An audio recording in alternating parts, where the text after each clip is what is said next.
Charlotte arrive à la maison avec le conseil de Sophie qui résonne dans sa tête. En fait, elle entend deux voix. La voix de Sophie lui disant que se faire plaisir est tout naturel et sa propre voix lui rappelant que ce n'est pas bien et qu'elle ne devrait pas le faire. Elle était confrontée avec elle-même. « Ah, Charlotte, déjà rentrée ? Mais que s'est-il passé avec tes pantalons ? » « Oh, je me suis encoublée et je suis tombée. » « Ne t'inquiète pas, maman. J'ai tellement de devoirs à faire aujourd'hui, donc je vais m'y mettre, ok ? As-tu mangé ? Oui, maman. Tellement maladroite, cette fille. Sur ce, Charlotte marche rapidement vers sa chambre. Elle sait que le plus longtemps elle discute avec sa mère, le plus il y a de chances qu'elle lui pose encore plus de questions. Elle pose son sac par terre et s'écroule sur son lit. Elle a trop de choses en tête.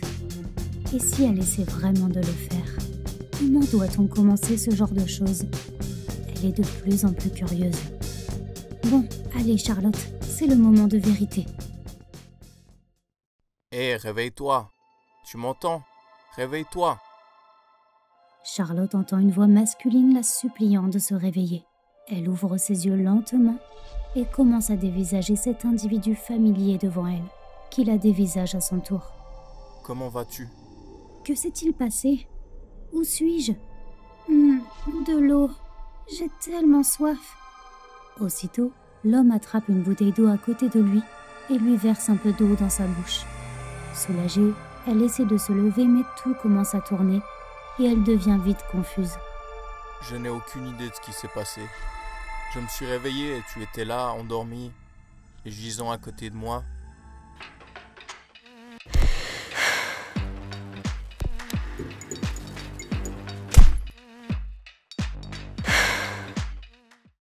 Ça va ? Pourquoi tu me fixes comme ça ? Charlotte remarque qu'elle vient de dévisager James pendant un peu trop longtemps, ce qui était très gênant. Oups, désolée. Oui, ça va. Et toi, ça va ? Soudainement, la projection d'une femme apparaît sur l'un des murs. Ses yeux brillent comme le soleil sur l'océan, et on peut remarquer qu'elle est très consciente de sa propre beauté. Elle fixait les deux ados du regard, mais ils étaient tellement intimidés par sa présence qu'ils n'arrivaient pas à la regarder. Ils n'en pouvaient plus du suspense. « Qui êtes-vous ? Qui suis-je ? Qui puis-je bien être ? Disons que je suis celle qui décide de votre destin. » Attendez, qu'est-ce qu'on fait ici ? Pourquoi est-ce que vous nous avez amenés dans ce lieu étrange ? Tu poses beaucoup de questions, jeune garçon. Je vais bien m'amuser avec toi. Je m'ennuyais tellement avant votre arrivée. Qui suis-je ? Je suis la reine Sophie, la reine des licornes. Et là, c'est mon petit chaton Bouboule. Oh là là, je suis en train de perdre la boule. Pourtant, j'ai rien fumé. Oh, beau garçon, tu es hilarant. Le savais-tu ? Pour répondre à votre question, vous vous trouvez actuellement dans le royaume des licornes et avez tous deux été choisis pour tester à quel point vous êtes en contact avec votre instinct animal. À partir de ce moment, vous allez devoir vous battre pour survivre 4 niveaux différents. Si vous réussissez, vous pourrez partir de cet endroit et continuer votre vie normalement. Mais si vous échouez, vous resterez ici pour toute l'éternité. Et pourquoi devrait-on vous écouter ? Pourquoi ? Je m'excuse, petite pucelle. Comment puis-je oublier ? C'est la chose la plus importante. Cette bouteille d'eau rafraîchissante que vous avez tous deux dégustée est remplie de poison venant de la fourrure de mon petit chaton. En ce moment même, le poison coule dans vos veines et la seule façon de vous en débarrasser est de survivre jusqu'au dernier niveau. Et juste comme ça, la projection sur le mur est disparue et tout a commencé à trembler jusqu'à ce que tout devienne noir. Quand tous deux rouvrent les yeux, ils sont chacun dans un coin différent de la pièce et les mains de Charlotte sont attachées dans son dos.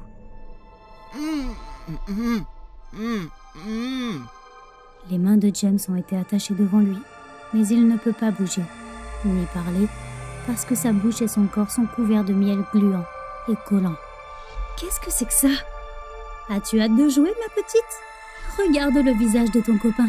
Il est tellement excité qu'il est mouillé de partout. S'il vous plaît, laissez-nous partir. Quoi ? Vous relâchez ? La seule personne qui peut vous laisser partir, ce n'est pas moi, jeune fille, mais c'est ce garçon plutôt mignon. Que voulez-vous dire? Je veux dire que la clé de votre liberté est ce garçon collant là-bas. C'est lui qui détient la clé. Mais où se trouve-t-elle exactement? Vous devrez la découvrir par vous-même, en parcourant son corps d'une façon ou d'une autre. Quoi? Comment voulez-vous que je puisse trouver la clé sur son corps, si mes mains sont attachées derrière mon dos? Ce que vous pouvez encore bouger, c'est ce que vous devrez utiliser. Mais la seule chose que je peux bouger, c'est... Précisément, mon petit papillon, ta bouche. Tu vas devoir utiliser ta bouche. Tu vas devoir le lécher pour te frayer un chemin à travers le doux miel sucré sur le beau visage du garçon et attraper la clé dans sa bouche. Je ne peux pas. Je n'oserai jamais. Charlotte est déjà effrayée par ce qu'elle doit faire au premier niveau. Eh bien, c'est à toi de décider.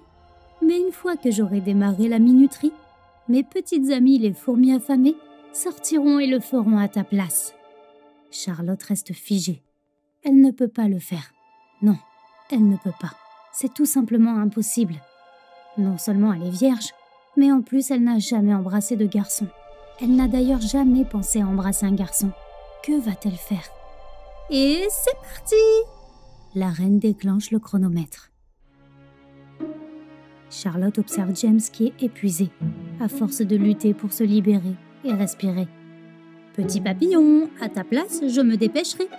Le miel collant ne se détachera pas de lui-même. Si tu hésites trop longtemps, mes petites amies vont le faire à ta place et elles ne vont pas manger que le miel. Sophie s'assoit alors dans un coin, très détendue, et se sert un verre de vin comme si elle regardait Netflix. Charlotte se dit « Ok, j'ai pas le choix ». Charlotte sait qu'elle doit le faire pour leur survie, même si elle a peur. Elle prend une profonde inspiration, rassemble tout son courage, puis rampe vers James et le regarde droit dans les yeux. Charlotte se penche et pose ses lèvres sur celles de James, en faisant de son mieux pour aspirer le miel.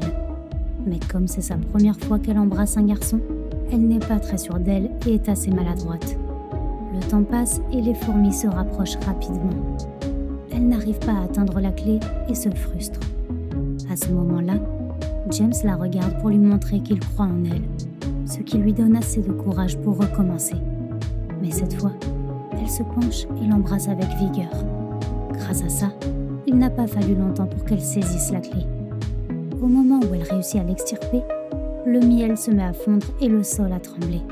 Tout redevient sombre. Charlotte et James ouvrent les yeux. Ils se trouvent dans une vaste prairie qui ne ressemble à rien qu'ils aient vu auparavant. Les arbres et les fleurs ont une forme très anormale. Un hologramme de Sophie et Bouboule apparaissent à nouveau.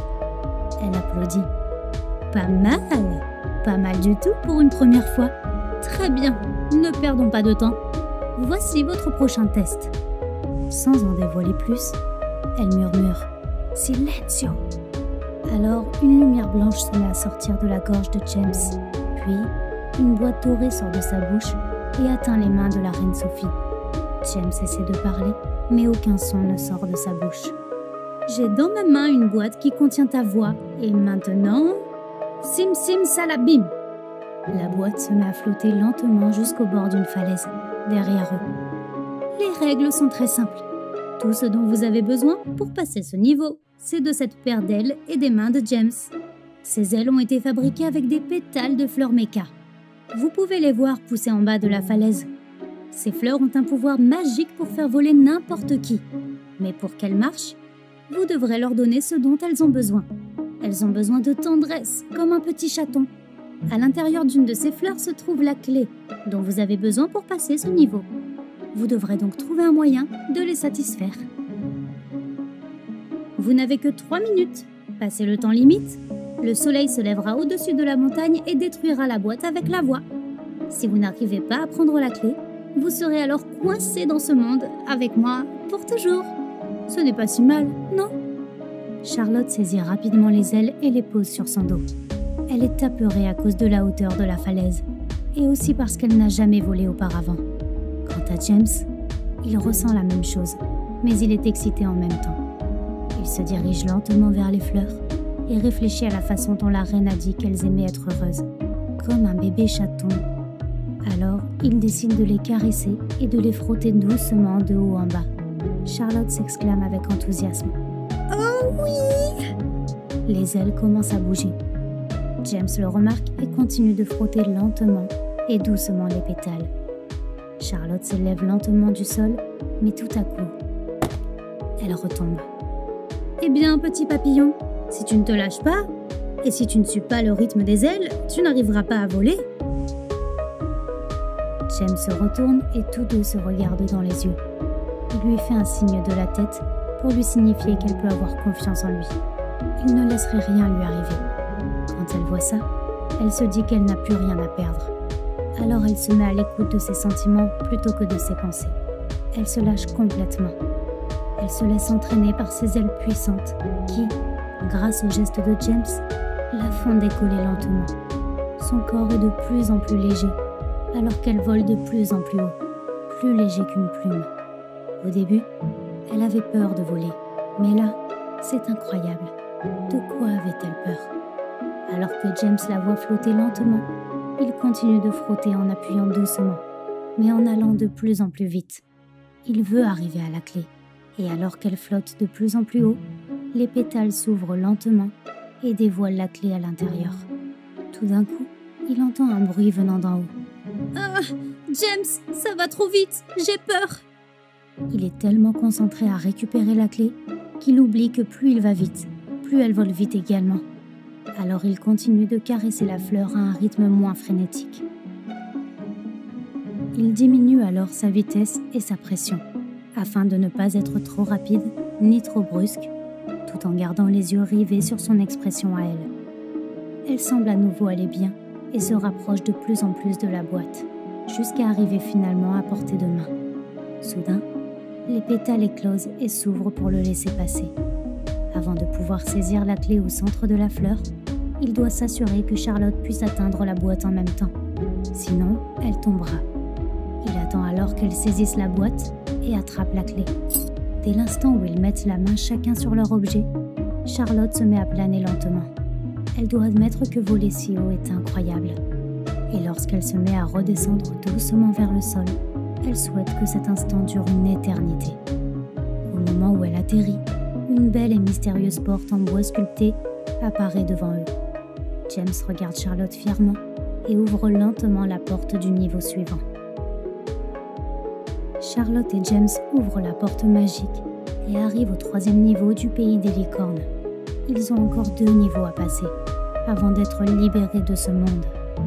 Ils ouvrent la porte et découvrent un champ de grandes tulipes aux nombreuses couleurs pastel qui font à peu près la même taille qu'eux. Dans le ciel, des guimauves flottent comme des nuages. Vous vous êtes bien débrouillés? Je suis très impressionnée. Espérons que vous ferez de même pour les 2 derniers niveaux, puisque la dernière fois c'était le beau garçon qui contrôlait les mouvements du petit papillon. Je pense que cette fois ce devrait être au tour du papillon de contrôler les mouvements de son partenaire. Les règles sont simples. James, tes yeux seront fermés et Charlotte montera sur ton dos. Ce sera elle qui te dira où aller. Vous n'aurez que 3 minutes. Votre but est d'aller dans le champ, de trouver la reine des tulipes flétries et de redonner de la couleur à ses pétales. La pauvre fille a perdu tout son pollen et elle ne peut plus se reproduire. Elle est devenue si triste qu'elle a perdu toute sa joie et sa couleur qu'elle avait autrefois. Et James, petit coquin, j'ai remarqué que tu as déjà goûté au doux nectar de la fleur Mecca, n'est-ce pas? James rougit et devient honteux. Au niveau précédent, il n'avait pas pu s'empêcher de goûter au nectar sucré de la fleur. La reine Sophie continue. Le nectar est comme du miel magique. Il aidera à faire revivre la reine tulipe. Si vous ne la sauvez pas, toutes les belles tulipes que vous voyez autour d'elle disparaîtront avec elle. Vous serez tous les 2 coincés dans un champ de fleurs grises et flétries. Charlotte se met à grimper aussitôt sur les épaules de James pour trouver le vaste champ de tulipes aux différentes couleurs et essayer de trouver la reine tulipe flétrie. Elle cherche pendant un moment et James lui demande « Charlotte, l'as-tu trouvée ?»« Attends, je cherche encore. Oh, ça y est, je l'ai trouvée. Va tout droit, James, tout droit. Attends, tourne à gauche, là. » La reine des tulipes flétries est bien là. Elle est maintenant plus petite que toutes les autres tulipes. Et James doit s'agenouiller. James commence alors à lécher le pétale et la fleur s'éloigne. Oh, j'ai oublié de te dire. La reine est parfois timide. Donc si elle ne se sent pas en sécurité, elle s'éloignera. Tu es arrivé trop vite et tu l'as fait fuir. Alors James se rapproche lentement de la fleur, baisse la tête et se met à embrasser délicatement les pétales. Puis, il sort doucement sa langue pleine de miel et commence à la lécher, en utilisant un mouvement répétitif d'avant en arrière.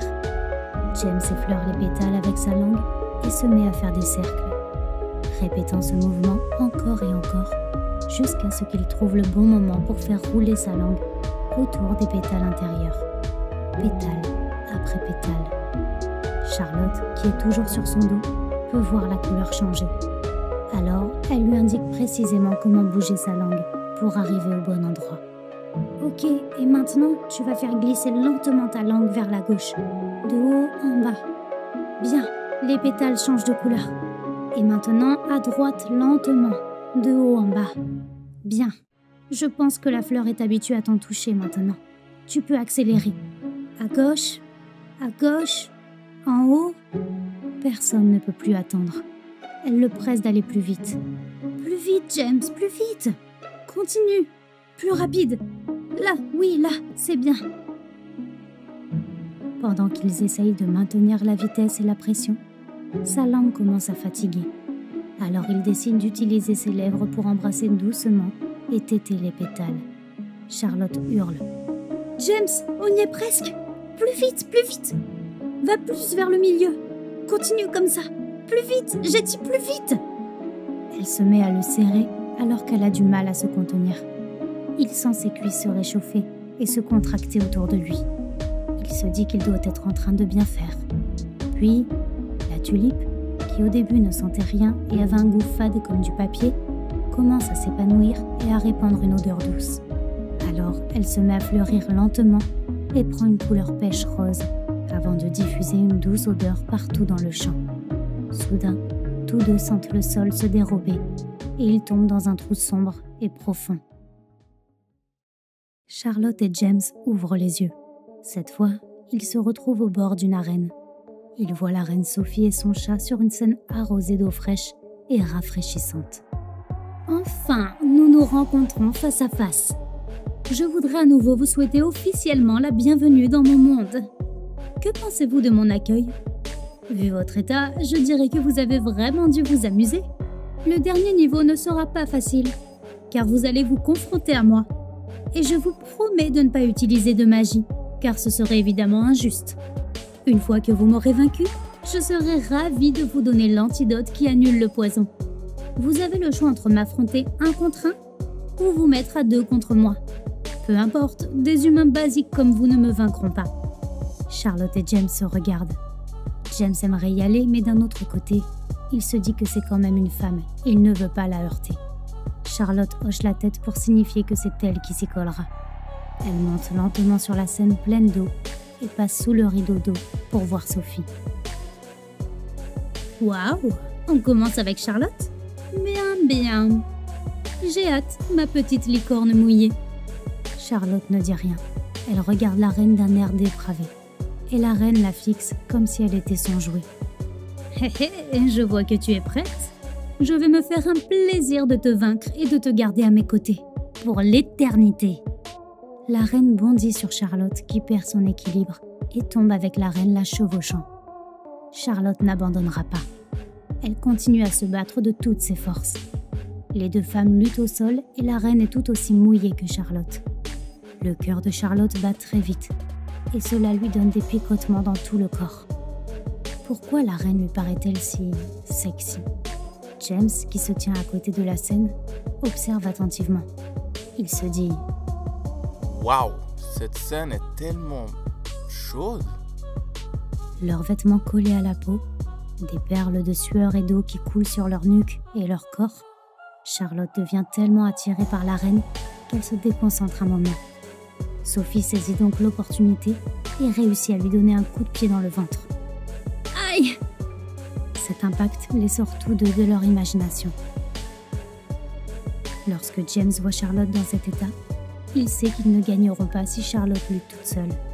Il n'a plus le choix maintenant. Même s'il ne veut pas heurter une femme, il doit permettre à Charlotte et à lui-même de rentrer chez eux. Il doit obtenir l'antidote. Il se met à courir rapidement à travers le rideau d'eau et se saisit de Charlotte pour la protéger. Ah, j'adore! Avec une personne, c'était amusant, mais avec deux, ça va être génial! James murmure. Ça va, Charlotte? Je vais bien.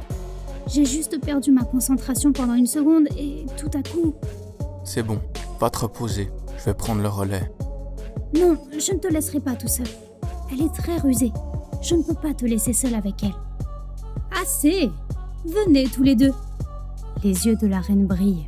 Elle est excitée à l'idée de leur sauter dessus. Lutter contre deux opposants ne désavantage pas la reine. Elle en prend même un grand plaisir. Elle n'avait pas fait ça depuis bien longtemps.